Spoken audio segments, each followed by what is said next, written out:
परमात्मा की भक्ति नहीं करते, वो प्राणी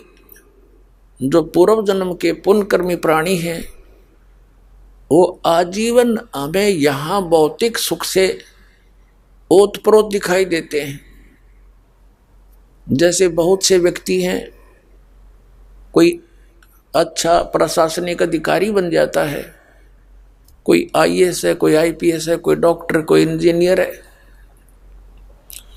और उनके घर में संतान भी पुण्यकर्मी प्राणी उत्पन्न है, वो भी कोई अच्छी पोस्ट प्राप्त कर गए हैं या कोई अच्छा बिजनेस कर रहे हैं। और एक व्यक्ति ऐसा है जो भक्ति भी कर रहा है फिर भी दुखी, तो पुण्यात्माओं परमात्मा के इस विधान से परिचित होकर के फिर आपको जीना आसान हो जाएगा। अब जो वो प्राणी भक्ति नहीं करते, गुट्टी सुट्टी भी लगाते हैं, ताश खेलते हैं और सौ बकवाद करते हैं, क्लबों में नाच डांस करते करा सुनते हैं, और वो फिर भी सुखी, उनका जिस सुख को हम सुख मान रहे हैं वो सुख तो नहीं है, लेकिन हमने सुख मान रखा कि इसकी अच्छी कोठी है, कार है, बच्चे भी अच्छे पोस्ट प्राप्त कर गए हैं, खुद भी अच्छा धनी व्यक्ति है, अच्छा अधिकारी, मंत्री, मुख्यमंत्री, प्रधानमंत्री है। और एक व्यक्ति भक्ति भी कर रहा है और फिर भी सुविधाएं पूरी उपलब्ध नहीं हो पा रही हैं,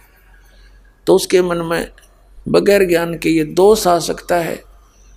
कि क्या लाभ है इस भक्ति का, जब मेरा पड़ोसी सारे कुकर्म करे और सारे सुख इसके,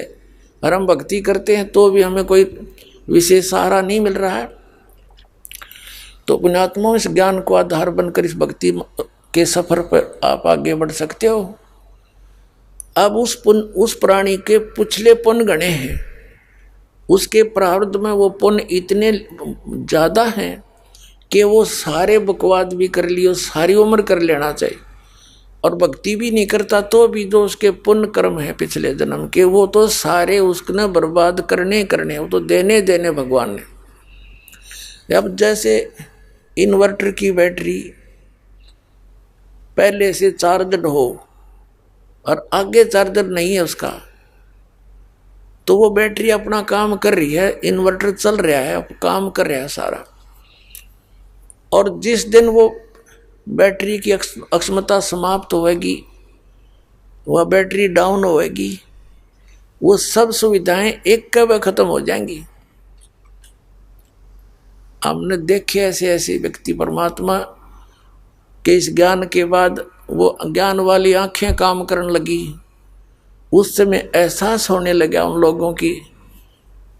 के साथ कैसे बीती, क्या क्या हुआ। जैसे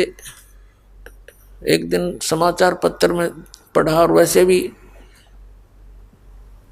किसी व्यक्तियों ने भी बताया कि सचमुच ऐसा ही है। एक बहुत बड़ा राजनेता था, वो मंत्री, मुख्यमंत्री भी रहा था, अपने हेलीकॉप्टर में कहीं जा रहा था, 7-8 उसके साथ और उसके कोई रिलेटिव थे या कोई नौकर नाकर थे। वो दुर्घटनाग्रस्त हो गया उसका हेलीकॉप्टर, वो सारे मर गए, और सारे मर के वहाँ भूत बनकर धक्के खाते फिरे हैं। गांव वाले दुखी होने लगे, कोई जंतर मंत्र करनिया बुलाया, झाड़ फूक करने वाला, फिर वो बोलने लगे उन व्यक्तियों के अंदर, वो बताने लगा मैं फलाना राजनेता हूँ, मैं ये नाम है मेरा, दूसरे के हम सेक्रेटरी हैं, अब ये है, और हमारे यहाँ महल बनाओ, हम उनमें रहा करेंगे। उनका एक चबूतरा सा बना के 7-8 ऐसे ईंट सी लगा दी, 5-7 4 ईंट लगा दिया करें, नो करके वही इतने महल बना दिए। अब उनमें रह रहे हैं वो प्लातून, और पहले वो ठाठ करते दिखे थे, इन जैसा सुखी नहीं। अब परमात्मा बताते हैं, परमात्मा के इस ज्ञान को आधार बना कर आप इस भक्ति रूपी सफर पर आगे बढ़ पाओगे, नहीं तो काल कहीं भी आपके साथ धोखा करके आपको डगमग कर देगा। इसलिए सत्संग का सुनना, रह कर सत्संग के अंदर आना, ये अनिवार्य है।